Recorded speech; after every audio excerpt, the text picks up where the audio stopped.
नमस्कार विद्यार्थियों, स्वागत है फिर से आपका अपने YouTube चैनल मैथ्स वाले सर पर। तो हम model question paper HP board का जो क्लास 10th के लिए जारी किया गया था वो डिस्कस कर रहे थे। तो हमने सेक्शन सी तक कवर कर लिया है।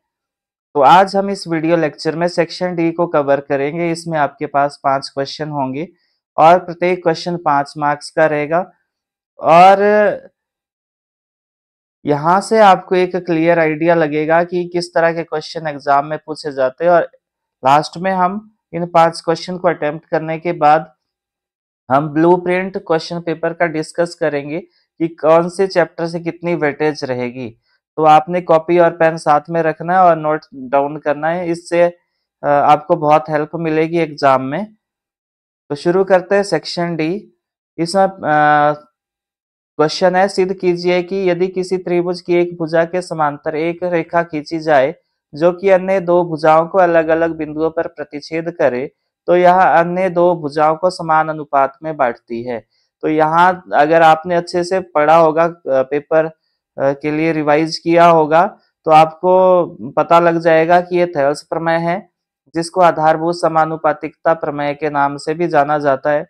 तो कई बार ये क्वेश्चन एग्जाम में ऐसे आता है कि आधारभूत समानुपातिकता प्रमेय को सिद्ध करे, तो उस समय आपको स्टेटमेंट भी याद रहनी चाहिए, परंतु यहाँ पे स्टेटमेंट ऑलरेडी दी है प्रमेय की, तो आपको याद करने की आवश्यकता नहीं है। अदरवाइज आपको स्टेटमेंट भी लिखनी पड़ेगी। तो जो इसमें बोला है, तो सबसे पहले हम एक डायग्राम ड्रॉ कर देते हैं इसके अनुसार।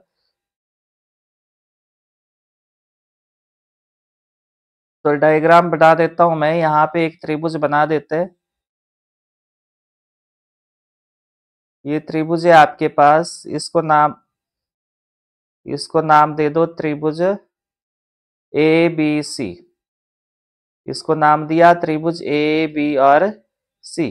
तो आपने इस त्रिभुज में एक भुजा के समांतर कोई रेखा खींचनी है। तो मैं बीसी के समांतर एक रेखा खींच रहा हूं, जिसको नाम दिया मैंने डी और ई। और डी ई किसके समांतर है? बीसी के समांतर है।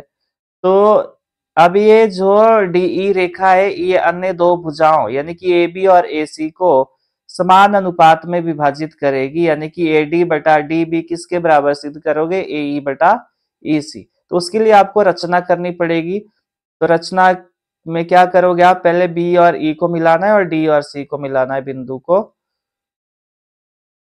तो मैं मिला देता हूं। और वैसे ही आपने डी और सी को भी मिला देना है। मिल गया। अब आपने ई से लंब गिराना है। ई से लंब गिराया ए डी पर, और वैसे डी से लंब गिराया ए ई पर, और इसको नाम दिया एम और एन। अब इतना काम हो गया। अब आपने लिखना है। तो मैं अगर आपको स्टेटमेंट नहीं दी है तो आपको स्टेटमेंट लिखनी पड़ेगी। मैंने जैसे आपको पहले भी बताया। तो पहले आपको प्रमेय लिखना पड़ेगा। अगर आधारभूत समानुपातिकता प्रमेय को सिद्ध करे, इस तरह का क्वेश्चन आता है, तो पहले प्रमेय लिखना पड़ेगा, फिर आपको दिया क्या है वो लिखना पड़ेगा। ये बहुत जरूरी पॉइंट्स है जो आपको लिखने पड़ेंगे। दिया क्या है आपको? त्रिभुज ए बी सी। नंबर 1 पे त्रिभुज ए बी सी दिया है। और नंबर 2 पे आपको क्या दिया है कि जो डी ई रेखा है उस वो किसके समांतर है? वो बी सी के समांतर है। अब आपको सिद्ध क्या करना है? तो सिद्ध करना है, क्वेश्चन में भी बोला है आपको कि यदि किसी त्रिभुज में एक भुजा के समांतर अगर आप कोई रेखा खींचते हो तो अन्य दो भुजाओं को वह समान अनुपात में विभाजित करती है। यानी कि मैथमेटिकल फॉर्म में लिखेंगे ए डी बटा जो डी बी है वो किसके बराबर आएगा? ए ई बटा ई सी के बराबर आएगा। ये सिद्ध करना है आपको। तो रचना क्या करी आपने वो भी आपको लिखना पड़ेगा। रचना में क्या किया आपने? नंबर 1 पे लिखो बिंदु बिंदु बी व ई तथा बिंदु बिंदु डी व सी को मिलाया। आपने ये कर लिया। फिर उसके बाद आपने क्या किया? दूसरे नंबर पर आपने किया लंब गिराया। डी एन लंब गिराया किस पर? ए ई पर। और एम ई लंब गिराया किस पर? एम ई लंब गिराया ए डी पर। आपने ये काम किया। अब हम यहाँ पे प्रमाण देखेंगे। प्रमाण करेंगे। प्रमाण में क्या लिखेंगे हम? त्रिभुज का क्षेत्रफल क्या होता है, फॉर्मूला आपको पता है, 1/2 गुणा आधार, 1/2 आधार गुणा शीर्ष लंब, आधार गुणा शीर्ष लंब, शीर्ष लंब को आप ऊंचाई भी बोल सकते हो। अभी ये फॉर्मूला उपयोग होगा और यहाँ पे फिर अटेम्प्ट करोगे आप बाकी इस का जो प्रमाण है। अब पहले आपने इस पे ध्यान देना है। पहले हम ए बी रेखा पे काम करेंगे। इस ए बी रेखा पे कौन से त्रिभुज बन रहे हैं वो देखना है आपने। तो त्रिभुज ए बी रेखा पर दो त्रिभुज बन रहे हैं आपके पास। तो एक तो ए डी ई त्रिभुज बन रहा है, मैं यहाँ हाईलाइट करता हूँ इसको। एक तो त्रिभुज ये वाला बन रहा है आपके पास इस एडी रेखा पर, मैं इस एडी रेखा की बात कर रहा हूं। और दूसरा त्रिभुज कौन सा बन रहा है? ये वाला, ये दो त्रिभुज बन रहे हैं और इन्हीं का उपयोग आपने करना है।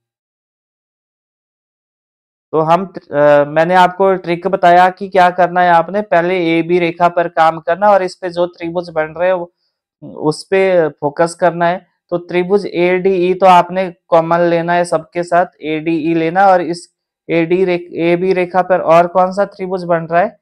आपके पास बन रहा है त्रिभुज बी डी ई। तो यहाँ पे आप उपयोग करोगे तो त्रिभुज ए डी ई में, ए डी ई में, तो त्रिभुज ए डी ई में क्या है आपके पास?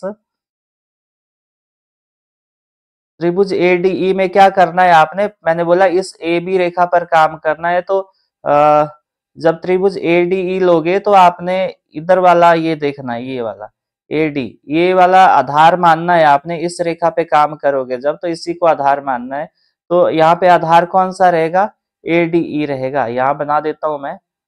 ये आपके पास त्रिभुज ए डी ई है यहाँ पे, ए डी ई।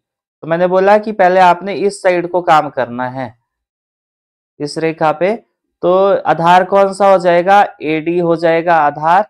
और शीर्ष लंब कौन सा होगा? जो इस आधार पे 90 डिग्री का कोण बनाएगा। तो एम ई क्या हो जाएगा आपके पास? शीर्ष लंब रहेगा और आधार क्या रहेगा? एडी रहेगा। तो त्रिभुज ए डी ई में तो क्या है? त्रिभुज ए डी ई का क्षेत्रफल क्या होगा? त्रिभुज ए डी ई का क्षेत्रफल 1/2 गुणा आधार, आधार क्या है आपके पास? इस ए डी ई में अभी बताया मैंने, आधार क्या है आपके पास? ए डी है। और शीर्ष लंब क्या है? एम ई है। तो इसको समीकरण 1 नाम दे देते हैं। इसको मैंने समीकरण 1 नाम दिया। सिमिलरली आपने इसी रेखा पे काम करना है। कौन सी रेखा पर? ए बी रेखा पर काम करना है। तो ए बी रेखा पर और कौन सा त्रिभुज बन रहा है? ये वाला त्रिभुज बन रहा है आपके पास ए बी रेखा पर। अब यहाँ पे मैंने बोला कि इस रेखा पे जब काम करोगे आप तो आधार तो ये रहेगा आपके पास, डी बी रहेगा। परंतु यहाँ पे ऊंचाई कौन सी रहेगी? ये अधिक कोण त्रिभुज है और आपको सबको पता है कि अधिक कोण त्रिभुज की जो शीर्ष लंब है यानी कि ऊंचाई होगी वो त्रिभुज के बाहर स्थित होती है। तो ई एम, तो ई एम क्या होगा? इसका शीर्ष लंब रहेगा और आधार कौन सा रहेगा? डी बी रहेगा। तो त्रिभुज कौन सा? त्रिभुज बी डी ई में, त्रिभुज बी डी ई में क्या है? त्रिभुज बी डी ई का क्षेत्रफल क्या रहेगा? 1/2 गुणा आधार, आधार क्या है? बी डी है या डी बी बोल सकते हो आप, गुणा ऊंचाई, शीर्ष लंब क्या है आपके पास? एम ई है। जैसे कि मैंने अभी बताया आपको कि जो अधिक कोण त्रिभुज है ये आपके पास, तो इसका जो शीर्ष लंब होता है वो वृत्त के बाहर स्थित होता है। तो आपने इस तरह आइडेंटिफाई करना है। अब आपने क्या करना है? इन दोनों को डिवाइड कर देना है। समीकरण 1 को समीकरण 2 से भाग देने पर, भाग देने पर क्या मिला आपको? जब भाग दोगे तो मैं यहां करता हूं त्रिभुज ए डी ई का क्षेत्रफल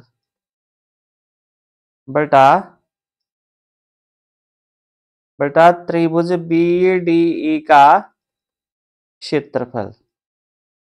क्या हो जाएगा ये?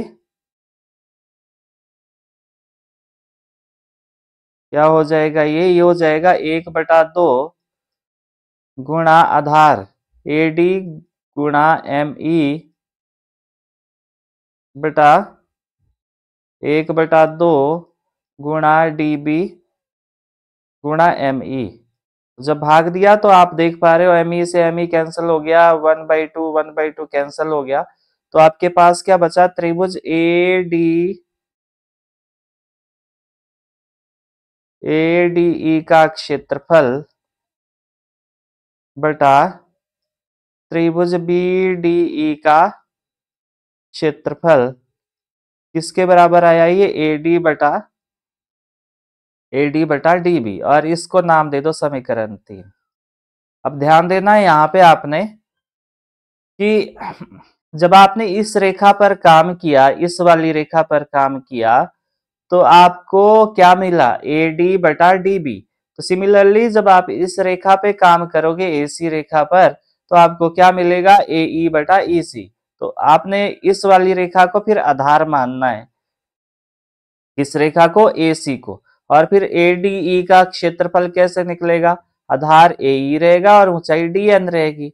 तो हमें ये सॉल्व करने की आवश्यकता नहीं है, तो आप लिखोगे कि इसी तरह त्रिभुज ADE का क्षेत्रफल क्या रहेगा, मतलब यहाँ पे ये वाला, और इसमें त्रिभुज कौन सा लोगे आप? ये वाला त्रिभुज लोगे जब आप इस रेखा पे काम करोगे, इस वाली पर। तो मुझे उम्मीद है आपको समझ आ रहा होगा। तो मैं नेक्स्ट पेज पे करता हूँ इसको, DEC।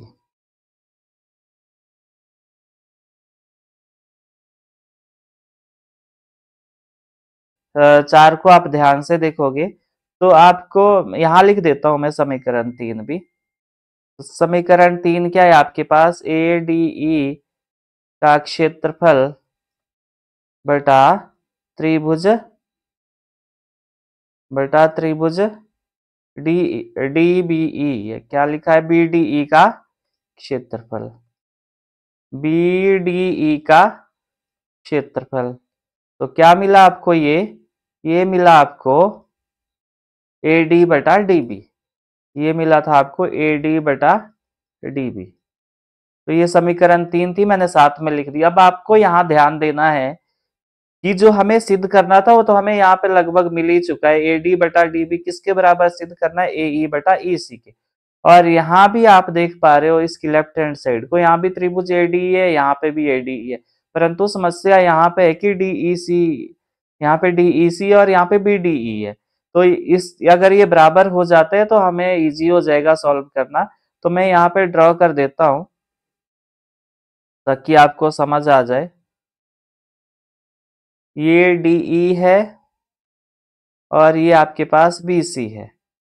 तो ये दोनों त्रिभुज जो बन रहे हैं वो ये वाले दो त्रिभुज बन रहे हैं आपके पास। कौन सा? त्रिभुज DEC और त्रिभुज BDE। ये दोनों ही समांतर रेखाओं के बीच बने हुए त्रिभुज है। ये दोनों ही त्रिभुज कैसे है? समांतर रेखाओं और एक ही तल पर बने हुए त्रिभुज है। तो इनका क्षेत्रफल क्या हो जाएगा? बराबर हो जाएगा। तो यहाँ पे आपने लिखना है कि त्रिभुज DEC का क्षेत्रफल किसके बराबर हो जाएगा? त्रिभुज BDE के क्षेत्रफल के बराबर हो जाएगा। क्यों हो जाएगा? आपने यहाँ पे कारण लिखना है। समांतर समांतर रेखाओं समांतर रेखाओं व एक ही तल पर बने त्रिभुज का क्षेत्रफल बराबर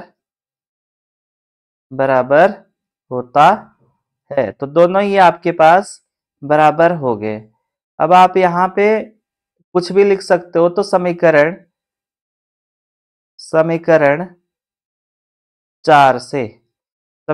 4 से क्या मिला आपको? समीकरण 4 में जो DEC का क्षेत्रफल है इसकी जगह क्या लिखोगे आप? BDE का क्षेत्रफल लिखोगे। तो त्रिभुज ADE का क्षेत्रफल बटा त्रिभुज डीईसी की जगह क्या लिखोगे आप? त्रिभुज बीडीई का क्षेत्रफल लिखोगे। और ये किसके बराबर आया? ए बटा ईसी के। और इसको लिखोगे स्टेटमेंट नंबर 5, समीकरण नंबर 5। अब आपने 3 और 5 का उपयोग करना है। समीकरण 3 व समीकरण 5 से। अब आपने यहां देखना है, समीकरण 3 ये वाली है और 5 ये वाली है, तो ये इनकी लेफ्ट हैंड साइड बराबर है, तो यानी कि आपके पास एडी बटा डीबी किसके बराबर आएगा? ए बटा एसी। और यही आपको सिद्ध करना था। लास्ट में लिखोगे सिद्ध हुआ। यही आपको सिद्ध करना था, लास्ट में लिखोगे सिद्ध हुआ। तो मुझे उम्मीद है आपको समझ आया होगा। कोई भी परेशानी रहती है तो मुझे कमेंट बॉक्स में जरूर बताना है। और फिर भी समझ नहीं आएगा तो आप मेरी प्लेलिस्ट में जाकर 10th क्लास की, तो वो थेल्स पर मैं आप जरूर देखिए, वहां भी मैंने डिस्कस किया है। 34 नंबर क्वेश्चन देखो। आंधी आने से एक पेड़ टूट जाता है और टूटा हुआ भाग इस तरह मुड़ जाता है कि पेड़ का शिखर जमीन को छूने लगता है और इसके साथ 30 डिग्री का कोण बनाता है। पेड़ के पाद बिंदु की दूरी जहां पेड़ का शिखर जमीन को छूता है 8 मीटर है, तो पेड़ की ऊंचाई ज्ञात करे। तो ये ट्रिग्नोमेट्री का है, एप्लीकेशन पार्ट है। ये जमीन है और ये पेड़ है, और ये यहाँ से ऐसे कोई टूट जाता है और मुड़ जाता है। यहाँ पे ये पूरा पेड़ है और ये यहाँ शिखर जमीन को छूता है और ये पाद बिंदु है। ये कितनी दूरी पर है? ये 8 मीटर दूर है। और ये कितने डिग्री का कोण बनाता है? ये 30 डिग्री का कोण बनाता है। तो आपने पेड़ की ऊंचाई ज्ञात करनी है, तो मैंने नाम दिया इसको ए बी और सी। तो ऑब्वियस है यहाँ पे समकोण होगा। अब आपको पेड़ की ऊंचाई ज्ञात करनी है, तो इसको मैं x मान लेता हूँ और इसको y मान लेता हूँ। तो पेड़ की ऊंचाई क्या हो जाएगी? x प्लस y होगी आपके पास। तो आपको पहले x निकालना है या y निकालना है, और दोनों ये अननोन क्वांटिटी है निकालनी है और दोनों को जोड़ देना है।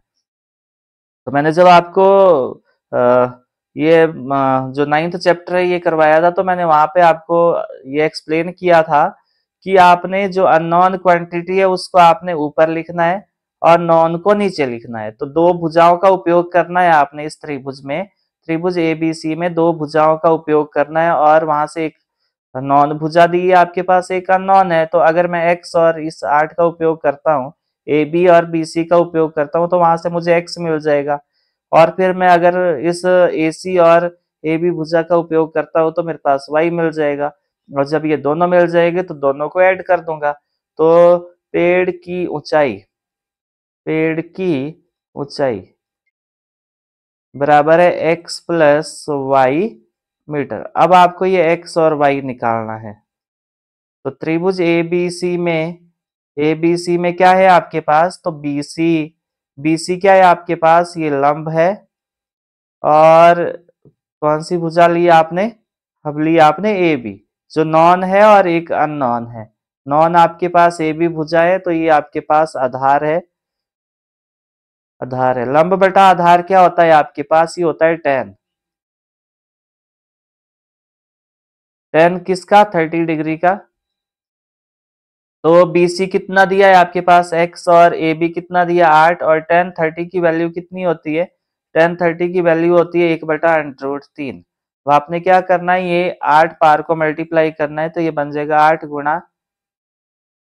गुणा 1 बटा √3, जो किसके बराबर आया? 8 बटा √3।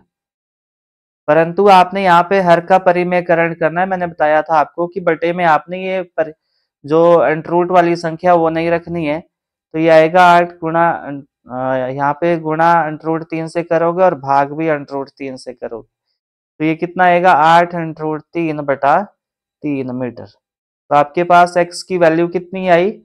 8 √3 बटा 3 मीटर। इसी तरह आपने y निकालना है।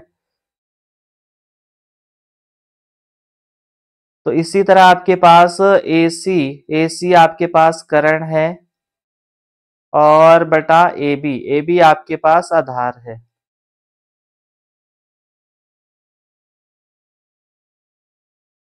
तो क्या होता है करण बटा आधार? तो अगर आपको नहीं आता है तो सोना चांदी तोले पंडित बद्री प्रसाद हर हर बोले। तो हाँ, आधार बटा करण होता है कॉस, और कॉस का उल्टा होता है सिकेंड। ये हो गया सिकेंड। सिकेंड किसका? 30 डिग्री का। तो सिकेंड 30 डिग्री का वैल्यू आपको पता होना चाहिए। और करण एसी क्या है आपके पास? एसी आपके पास दिया है, एसी दिया है आपके पास कितना?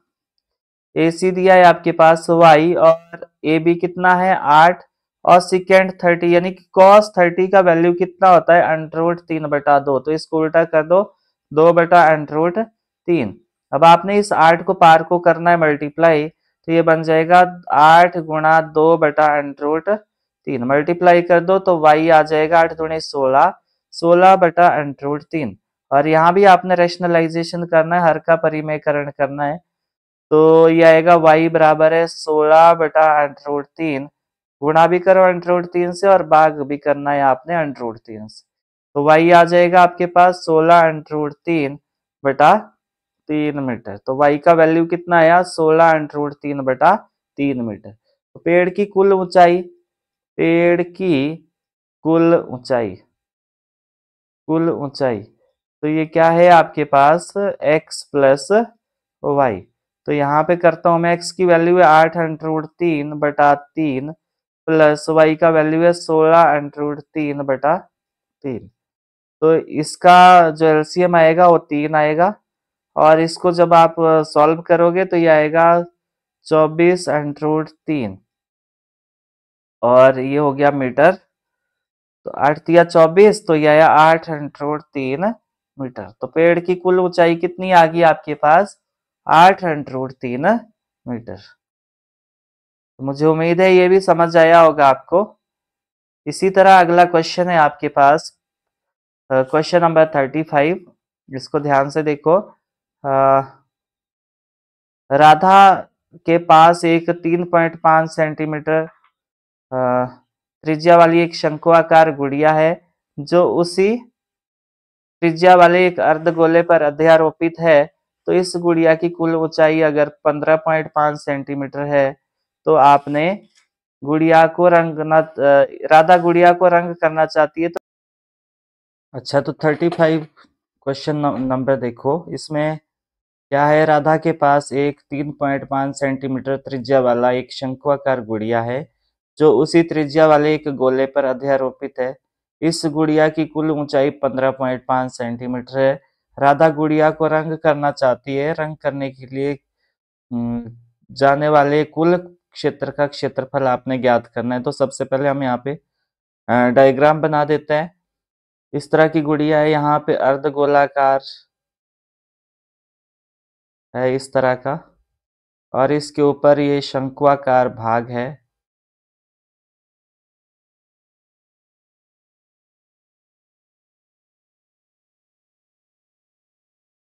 ये शंक्वाकार भाग है। इसकी कुल ऊंचाई खिलौने की कितनी है? गुड़िया की कितनी है? 15.5 सेंटीमीटर। ये क्वेश्चन बुक में दिया है आपको, तो वहां पे खिलौना लिखा, और यहाँ पे ये क्वेश्चन में थोड़ा सा ये नाम से चेंज कर दिया, राधा लिखा है यहाँ पे। तो इसमें कोई आपको कंफ्यूज होने की आवश्यकता नहीं है। और इसमें जो त्रिज्या दी है वो कितनी दी है? 3 पॉइंट, यानी कि आर दिया है 3.5 सेंटीमीटर। तो यहाँ से यहाँ को भी ये 3.5 होगा।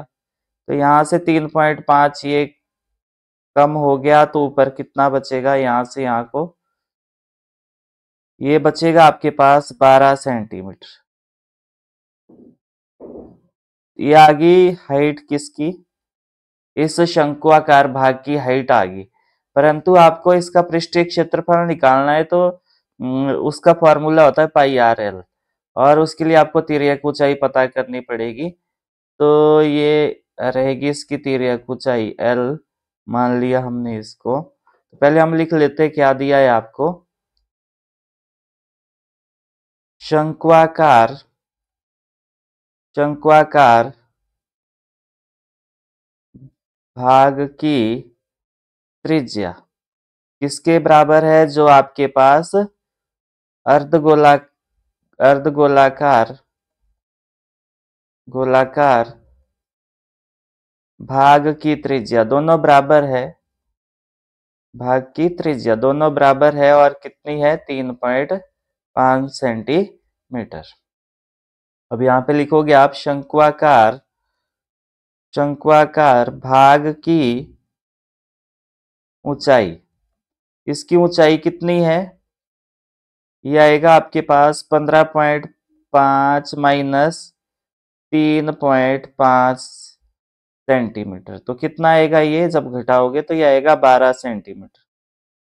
तो ये आपको मिल गया, परंतु आपको शंक्वाकार भाग की क्या निकालनी है, शंक्वाकार भाग की तिर्यक ऊंचाई, तिर्यक ऊंचाई वो L रहेगा आपके पास, L ये क्या रहेगा आपके पास L, कैसे निकालोगे उसके लिए फॉर्मूला होता है R square plus H square. तो आर कितना दिया है आपको, आर दिया है 3.5 का स्क्वायर और एच कितना दिया है 12 का स्क्वायर, मतलब एच कितना दिया है आपको 12 दिया है। तो 3.5 का स्क्वायर का मतलब कितना हुआ, जब इसको गुणा करोगे आप 3.5 गुणा 3.5 तो ये आएगा आपके पास 12.25 और 12 का वर्ग कितना होता है 144 होता है। तो ऐड कर दो दोनों को, जब इसको ऐड करोगे आप तो ये आएगा 156.25। अब आपने 8th क्लास में सीखा था भागफल विधि से कैसे वर्गमूल ज्ञात करते, तो उस विधि से आपने इसका वर्गमूल ज्ञात करना है। तो ये आएगा आपके पास 12.5 सेंटीमीटर। अगर आपको नहीं आता है निकालना तो आप मुझे जरूर बताएं, फिर मैं आपको बता दूंगा कैसे निकालते हैं। तो तिर्यक ऊंचाई कितनी आ गई 12.5 सेंटीमीटर। अब हम यहाँ पे क्या निकालना है, हमें रंग किए जाने वाले कुल क्षेत्र का क्षेत्रफल। तो रंग किए जाने वाले कुल क्षेत्र का क्षेत्रफल। तो क्या रहेगा ये रहेगा शंक्वाकार भाग का पृष्ठीय क्षेत्रफल प्लस अर्धगोले का पृष्ठीय क्षेत्रफल। तो शंक्वाकार भाग का पृष्ठीय क्षेत्रफल क्या आ गया आपके पास, ये आएगा पाई आर एल और अर्धगोले का क्या होगा 2 पाई आर स्क्वायर। क्योंकि आर सेम है पाई भी सेम है तो यहाँ पे हम कॉमन निकालेंगे, पाई और आर कॉमन आएगा, अंदर बचेगा एल प्लस और यहाँ पे बचा 2r। इससे क्या होगा, इस तरह कॉमन लेने से आपकी कैलकुलेशन इजी हो जाएगी। अब क्या करोगे आप, पाई की वैल्यू रखोगे, तो मैं यहाँ कर देता हूँ, ये आएगा 22/7 और आर की वैल्यू कितनी है 3.5 और एल की वैल्यू कितनी है, एल आया आपके पास 12.5 प्लस 2 गुणा 3.5। तो इसका डेसिमल उड़ा दो, ये आएगा 22/7 गुणा ये आएगा 35/10 और ये आएगा, इसका भी उड़ा दो 125/10 और ये आएगा आपके पास 7। 3.5 गुणा 2 हो गया आपके पास 7। तो जिसके बटे में कुछ नहीं उसके बटे में 1 लिख दिया। 7 एकम 7, 7 पंजा 35, 5 एकम 5, 5 दूनी 10, 2 एकम 2 और 11 दूनी 22। तो यहाँ पे क्या मिला 11 और ये इसका एलसीएम ले लो, 10 और 1 का एलसीएम आएगा 10 और ये आएगा 125 प्लस 70। तो इसको ऐड कर दो तो ये आएगा 11 और गुणा यहाँ पे 5 और 195/10 सेंटीमीटर स्क्वायर। जब आप इसको गुणा करोगे तो ये कितना आएगा और भाग दोगे 10 से, तो इसको गुणा कर दो, यहाँ कर देता हूं मैं। तो 195 गुणा 11 कितना होता है आपके पास 195 तो कितना आया 5 9 5 14 यह है आपके पास 2145। 2000 यह आएगा आपके पास 2145 बटा 10 सेंटीमीटर स्क्वायर। तो यहाँ तक आंसर आ गया आपके पास। अगर आपको यहाँ से आगे सॉल्व नहीं करना है, तो अगर सॉल्व करना है तो यहाँ पे आएगा 214.5 सेंटीमीटर स्क्वायर। तो इतना क्षेत्रफल रहेगा उस गुड़िया का जिस पे क्या करना है, पेंट करना है। तो मुझे उम्मीद है आपको समझ आ गया होगा। फिर भी कोई दिक्कत परेशानी है तो मुझे आप जरूर बताएं। अगला है आपके पास 5 वर्ष पूर्व नूरी की आयु सोनू की आयु की 3 गुनी थी। 10 वर्ष पश्चात नूरी की सोनू की आयु की दुगुनी हो जाएगी। जो आयु है नूरी और सोनू की आयु कितनी है? तो आपको अलग अलग मानना पड़ेगा। पहले कि माना नूरी की आयु, नूरी की वर्तमान आयु मान लो। वर्तमान आयु, अभी की आयु कितनी है उनकी? नूरी की मान ली हमने x वर्ष। और माना सोनू की आयु, माना सोनू की वर्तमान आयु, ये मान ली हमने y वर्ष। अब यहाँ पे क्वेश्चन में देखो, स्थिति 1 के अनुसार 5 वर्ष पूर्व नूरी की आयु, तो 5 वर्ष पूर्व उनकी आयु क्या थी? 5 वर्ष पूर्व, 5 वर्ष पूर्व अगर वो अभी x वर्ष की है नूरी, तो 5 वर्ष पहले कितने की थी? वो x माइनस 5। तो नूरी की आयु, नूरी की आयु क्या हो जाएगी? नूरी की आयु x माइनस 5 वर्ष हो जाएगी। ये x माइनस 5 वर्ष। और सोनू की आयु क्या हो जाएगी? सोनू की सोनू की आयु हो जाएगी तो y माइनस 5 वर्ष। अच्छा, प्रश्नानुसार देखो, प्रश्नानुसार क्या दिया है आपको? यहाँ पे लिखा है 5 वर्ष पूर्व नूरी की आयु सोनू की आयु की 3 गुनी थी। तो जो नूरी की आयु थी, नूरी की आयु वो 3 गुनी थी किसकी? वो 3 गुनी थी किसकी? सोनू की, सोनू की आयु की। सोनू की आयु की क्या थी? वो 3 गुनी थी। तो नूरी की आयु क्या है अभी? x minus 5। और सोनू की आयु क्या है? y minus 5।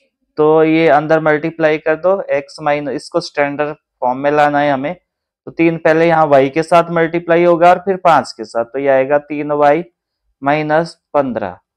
तो एक साइड को कर दो, x प्लस का 3y पार को चला गया, माइनस का 3y, माइनस का 5, माइनस का 15 पार को चला गया, प्लस का 15, और यहाँ पे बचा 0। तो यहाँ पे आएगा x minus 3y minus 5 plus 15 हो गया आपके पास, प्लस का 10 बराबर है 0। तो यहां से एक समीकरण बन गया आपके पास। इसी तरह आपके पास एक समीकरण और बनेगा, तो इसको नाम दे दो समीकरण 1। अब 10 वर्ष पश्चात, अगर अभी नूरी x वर्ष की है तो 10 वर्ष पश्चात कितने की हो जाएगी? x plus 10। तो 10 वर्ष पश्चात, 10 वर्ष पश्चात,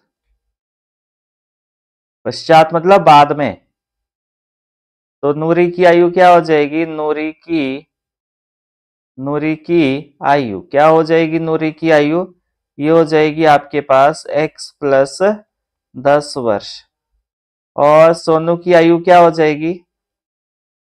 सोनू की आयु क्या हो जाएगी? सोनू की आयु, सोनू अभी y वर्ष का है तो ये हो जाएगा y प्लस 10 वर्ष। अब प्रश्नानुसार देखो, प्रश्नानुसार क्या बोला है आपको?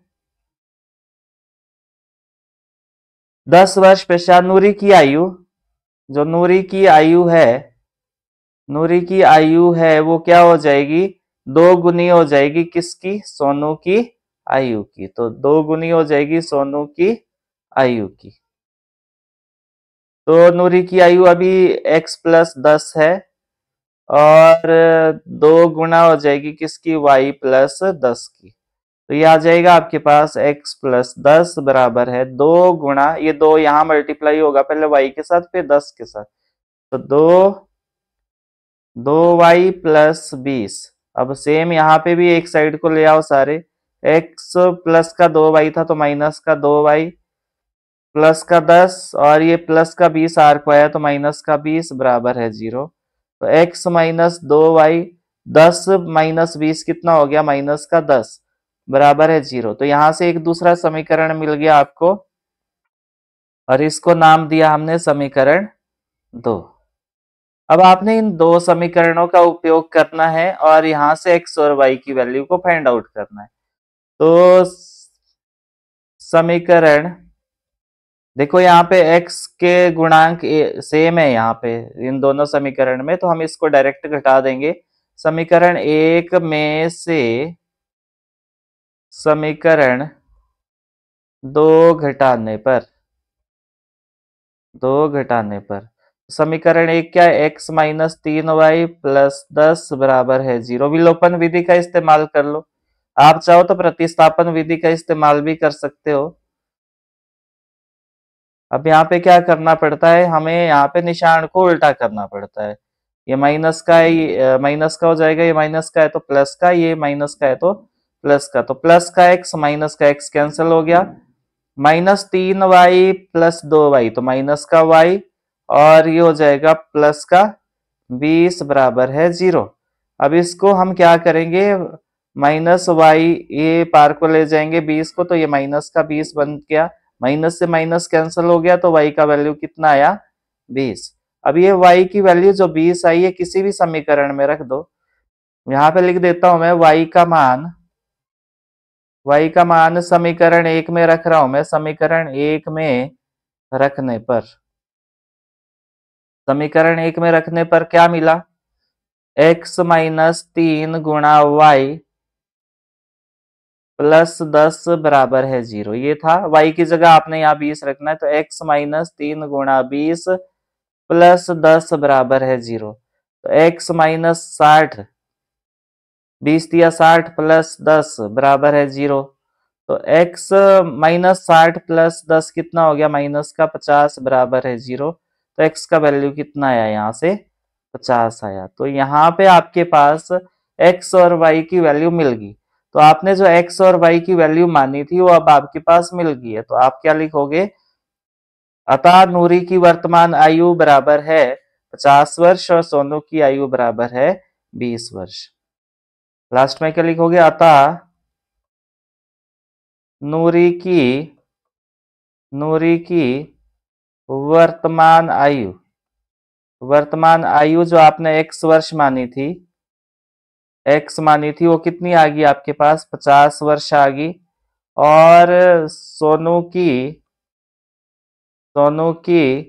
वर्तमान आयु जो आपने y माना था वो कितना मिल गया आपको? 20 वर्ष मिल गया। तो ये आपको क्या मिला? 20 वर्ष मिला।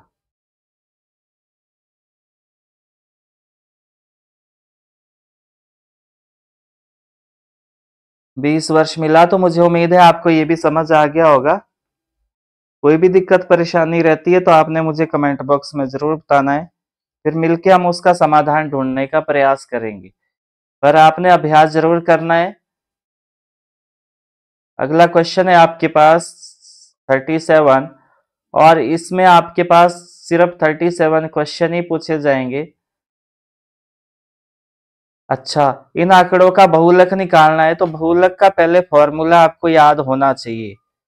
बहुलक का जो क्वेश्चन होता है वो बहुत इजी होता है। पहले फॉर्मूला याद होना चाहिए आपको। L plus F1 minus F not upon 2F1 minus F not minus F2 multiply by H। अब ये पहले तो ये फॉर्मूला पता होना चाहिए आपको, फिर सारी टर्म्स पता होनी चाहिए। जब आपको सारी टर्म्स पता होगी तभी आप इसको अच्छे से अटेम्प्ट कर पाओगे।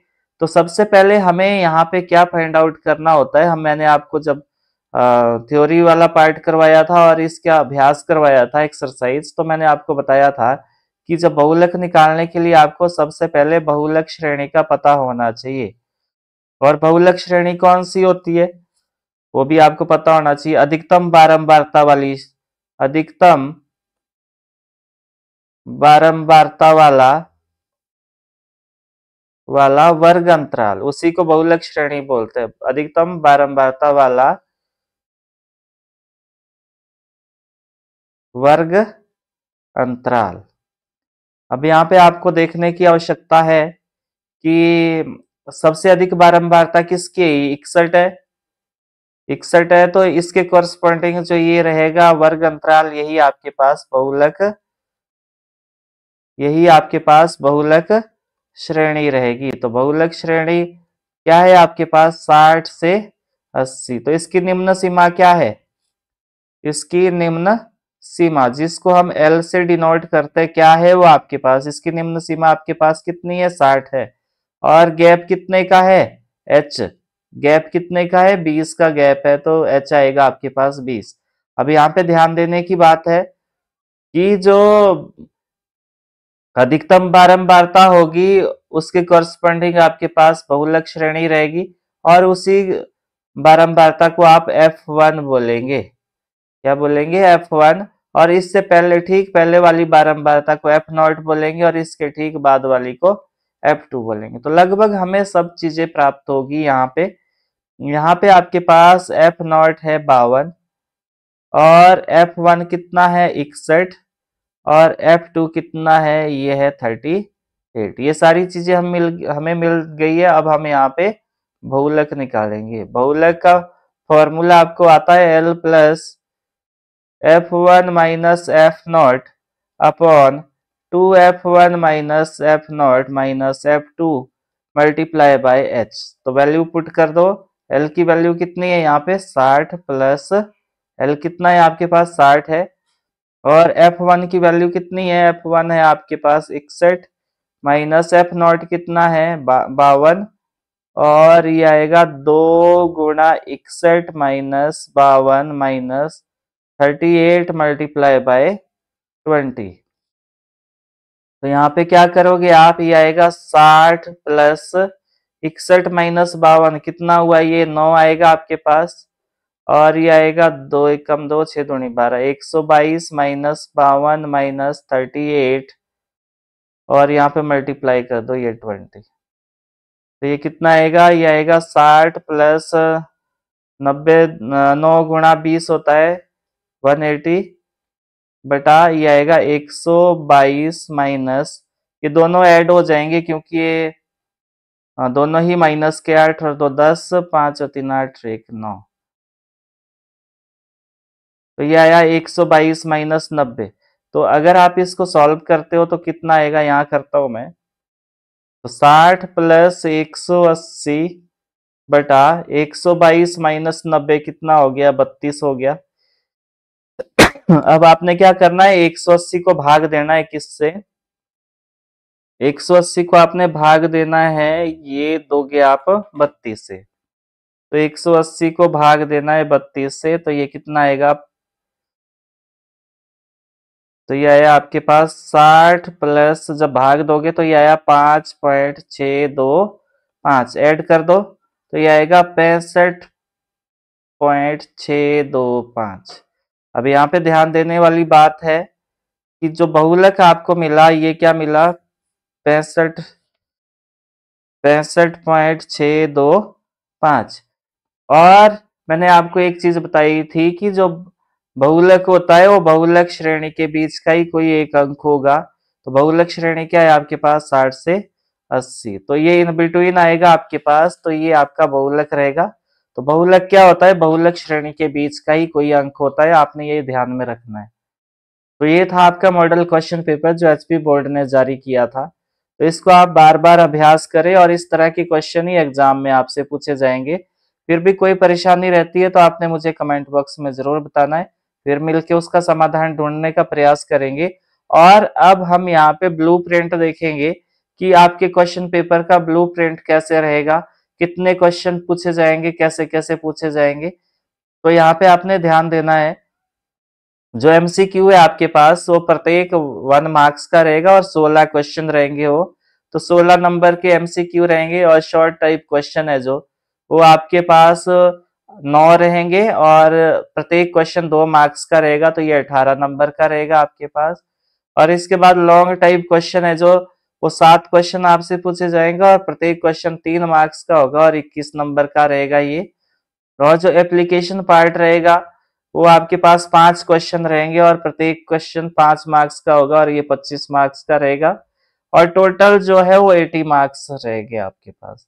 और क्वेश्चन टोटल जो पूछे जाएंगे वो 37 क्वेश्चन होंगे आपके पास और जो मार्क्स रहेंगे, टोटल मार्क्स रहेंगे वो 80 रहेंगे और 20 आपकी INA रहेगी जो स्कूल बेस्ड रहेगी, यानी कि ये स्कूल से आपको मिलेगी, परंतु 80 मार्क्स का आपका थ्योरी का पेपर रहेगा। तो चलो अब देखते हैं हम किस चैप्टर से कितने क्वेश्चन पूछे जाएंगे। तो पहला क्वेश्चन है आपके पास, यहां से आपके पास MCQ 2 क्वेश्चन पूछे जाएंगे MCQ के और शॉर्ट आंसर टाइप 4 मार्क्स के पूछे जाएंगे और यहाँ से ना लॉन्ग आंसर रहेगा, आंसर टाइप रहेगा या ना ही एप्लीकेशन बेस्ड रहेगा। और पहले जो चैप्टर की वेटेज रहेगी वो 6 मार्क्स की रहेगी। तो दूसरा है आपके पास बहुपद, यहाँ से MCQ 2 मार्क्स के पूछे जाएंगे और यहाँ से सिर्फ MCQ पूछे जाएंगे 2 मार्क्स के। तो ये रहेगा आपके पास। फिर है दो चर वाले रैखिक समीकरण, तो यहाँ से MCQ नहीं पूछे जाएंगे बल्कि शॉर्ट आंसर टाइप 2 मार्क्स के पूछे जाएंगे और लॉन्ग आंसर टाइप 3 मार्क्स के पूछे जाएंगे और एप्लीकेशन पार्ट जो 5 मार्क्स का पूछा जाएगा। तो इसकी वेटेज बहुत ज्यादा है, तो यहाँ से 10 मार्क्स का रहेगा आपके पास टोटल। फिर आपके पास बहुपद वाला चैप्टर है चौथा, तो यहाँ से MCQ 1 पूछा जाएगा और शॉर्ट आंसर टाइप 2 मार्क्स के लिए पूछा जाएगा और लॉन्ग आंसर टाइप 3 मार्क्स के लिए पूछा जाएगा और यहाँ से एप्लीकेशन पार्ट नहीं रहेगा तो 6 मार्क्स का रहेगा। तो टोटल यहाँ से 6 मार्क्स का रहेगा। फिर है समांतर श्रेणी, यहाँ से MCQ 2 मार्क्स के लिए पूछे जाएंगे, एक आपसे शॉर्ट आंसर टाइप 2 मार्क्स का पूछा जाएगा और ये इसकी वेटेज रहेगी 4 नंबर की।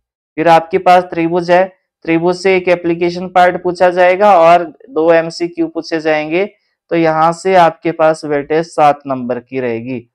फिर आपके पास निर्देशांक ज्यामिति है, वहां से आपको शॉर्ट जो आंसर टाइप है 2 मार्क्स के लिए पूछा जाएगा और लॉन्ग टाइप आंसर जो है वो 3 मार्क्स के लिए पूछा जाएगा, इसकी वेटेज रहेगी 5 नंबर की।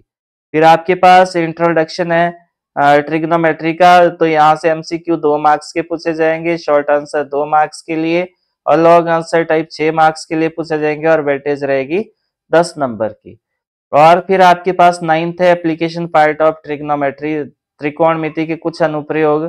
तो ये इससे एप्लीकेशन पार्ट ही पूछा जाएगा, एक क्वेश्चन पूछा जाएगा सिर्फ यहाँ से और 5 मार्क्स का रहेगा। फिर आपके पास वृत्त है, वृत्त से 2 क्वेश्चन MCQ पूछे जाएंगे, 2 शॉर्ट आंसर और 3 मार्क्स के लिए लॉन्ग आंसर टाइप और इसकी वेटेज रहेगी 7 मार्क्स की। फिर एरिया रिलेटेड और टू सर्कल, वृत्त से संबंधित क्षेत्रफल, यहाँ से लॉन्ग आंसर टाइप रहेगा 3 मार्क्स का और इसकी वेटेज रहेगी 3 नंबर की। फिर पृष्ठीय क्षेत्रफल और आयतन MCQ 2 नंबर के पूछे जाएंगे, एप्लीकेशन पार्ट 5 नंबर का पूछा जाएगा और वेटेज रहेगी 7 नंबर की। फिर सांख्यिकी से सिर्फ एप्लीकेशन पार्ट पूछा जाएगा 5 मार्क्स के लिए। और फिर रहेगा आपके पास प्रायिकता, प्रायिकता से आपके पास